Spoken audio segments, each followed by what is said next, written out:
Hey guys, my name is Zote, and in this video I'll be giving an in-depth review for the current build of Cities Skylines. We're going to start off this video by giving credit where credit is due. Colossal Order, the developer of the game, has created a phenomenal city builder. The game itself features effects such as a simulated tilt shift, a cinematic camera, along with a plethora of modding options and a built-in asset editor. These are tools that not very many city building games provide, but should have. Colossal Order really hit the nail on the head with these features.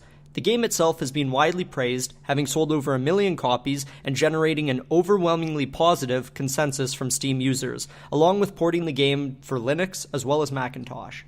All this being said, there are a few gripes I do currently have with the current build of the game, but I don't want this review to come off as negative to my viewers, so I'll state this.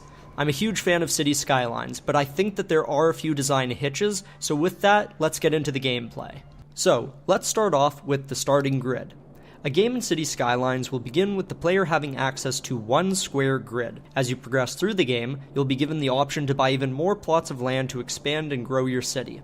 My current issue with the beginning of the games are the road that connects you to the outside world into your grid. They are not parallel to each other, nor are they perpendicular to the grid itself. This means that if you like 90-degree angles, your default city will actually be on a slant when looking in a parallel manner to the grid. I'm not going to go ahead and say that this triggers anything to do with obsessive-compulsive disorder, but if you're a fan of neat, crisp angles, the game doesn't give you what you want to begin with. This can be solved later by buying a plot of land in which the on and off ramps are located in and creating new ones. But this brings me to my next point. So, on and off ramps, as well as interchanges. Before I get into this, I'm going to go ahead and suggest that everyone download the Road Protractor mod. The link to this will be in the description.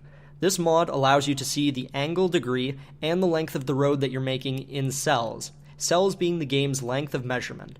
Personally, I think Colossal Order should implement the mod itself right into the game. As for on and off ramps, as well as interchanges, there's currently no way to rotate these assets freely. Right-clicking will only rotate them 45 degrees at a time. For a city builder game, I feel that there should be some way to implement a full 360-degree rotation tool instead of a locked 45-degree snap tool. That being said, Colossal Order has done the best they can with this game, and naturally everything a user wants won't be possible. The concerns I've chosen to highlight aren't impossible to implement, and some of the features are already halfway there.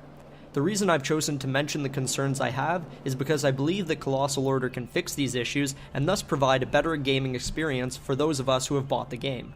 To end on a positive note, let's take a minute to appreciate the fact that Cities Skylines really allows a player to make a city. You can name people, cars, buildings, and actively monitor what each citizen does in their daily life and how they contribute to the city's foundation and growth. The city has a need for industry, commercial retail, population growth, and even tourism. Each of these industries will actually fluctuate depending on everything that the player does in their game. If there's a traffic jam on the highway, your city's income will go down due to a delay of exports and imports reaching the consumers of your city. In all, your city feels alive at all times, which keeps the player immersed in the game and wanting to continue to expand and further their progress. That's something unique to the game itself, and something that the player will feel when they've had first-hand experience with this game. So thank you for watching, everyone. A link to the game on Steam will be given in the description, and if you like this video, feel free to subscribe and check out my other gaming videos.